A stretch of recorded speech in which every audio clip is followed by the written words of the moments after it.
Ibu bapak, saudara-saudara yang terkasih, salam sejahtera dalam kasih Tuhan kita Yesus Kristus. Kembali berjumpa dalam Selamat Berefleksi bersama dengan saya Penatua Mariono.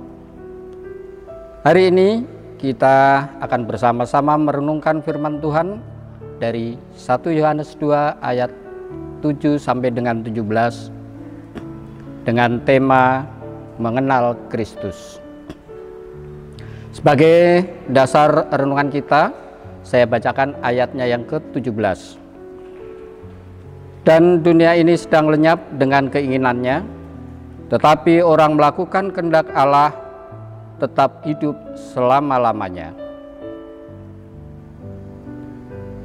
Allah adalah kasih dan sumber kasih. Bukalah hatimu bagi firman-Nya. Kamu dalam dunia, bukan dari dunia. Kamu dalam dunia, bukan dari dunia. Akulah yang memikul sengsaramu. Ibu bapak saudara-saudara, teks tersebut adalah bagian dari teks lagu Kidung Jemaat 434 yang sangat relevan, bahkan mungkin terinspirasi dengan bacaan kita hari ini.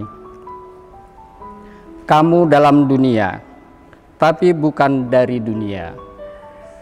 Mengapa? Karena kita berasal dari Allah.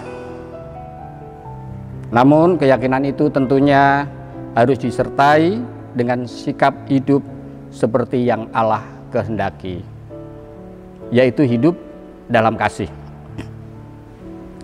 Dan Allah telah memberikan contoh nyata melalui kedatangan Tuhan kita Yesus Kristus.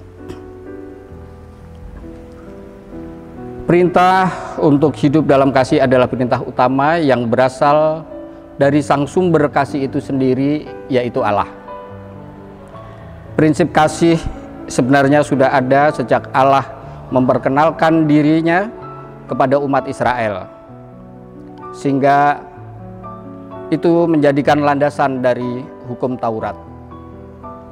Mengasihi Allah sekaligus mengasihi sesama merupakan cara hidup umat Allah.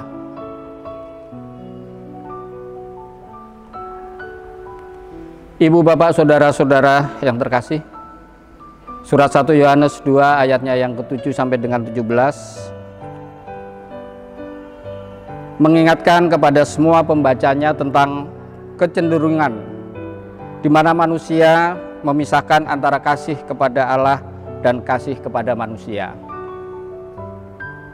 Banyak yang mengasihi Allah karena merasa itu sebagai kewajiban, tetapi tidak mengasihi sesamanya karena menganggap itu hanya sebagai pilihan.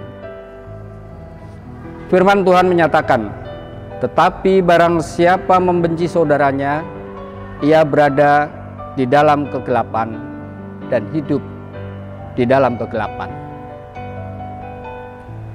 Firman Tuhan ditujukan kepada semua kalangan usia, baik anak-anak, kaum muda, dan orang tua. Karena benih kebencian itu bisa tumbuh dalam diri semua orang dan tidak mengenal usia. Orang bisa membenci sesamanya hanya karena hal-hal yang kecil atau hal yang besar. Sebagai contoh, hanya karena berbeda pendapat, karena merasa tidak dihormati, lantas orang bisa membenci sesamanya. Apalagi kalau merasa dikhianati atau dirugikan. Namun sebesar apapun kita terluka, firman Tuhan mengajarkan kita untuk tetap mengasihi. Ibu bapak saudara-saudara, dalam ajaran Tuhan Yesus kita diajarkan bahwa kasih tidak sekedar menghormati atau melayani orang lain, tetapi mengorbankan diri dan menjadi hamba. Kasih merupakan pemberian tanpa pamrih, bukan hanya kepada teman, tetapi bahkan kepada musuh atau orang yang menganiaya kita. Kasih semacam itulah yang harus nyata di dalam kehidupan orang yang ada di dalam terang. Karena jika tidak demikian, kita sesungguhnya masih hidup dalam kegelapan dan belum mengenal Kristus. Kemampuan untuk saling mengasihi itu akan tumbuh sejalan dengan pengenalan kita akan Kristus Tuhan. Jika kita menghayati bahwa Kristus sudah menanggung sengsara akibat dosa kita, maka mengampuni atau mengasihi sesama adalah pengorbanan yang tidak akan pernah melampaui pengorbanan Kristus bagi kita. Orang yang mengenal Kristus adalah orang yang melakukan perintah-perintahnya dalam keseharian.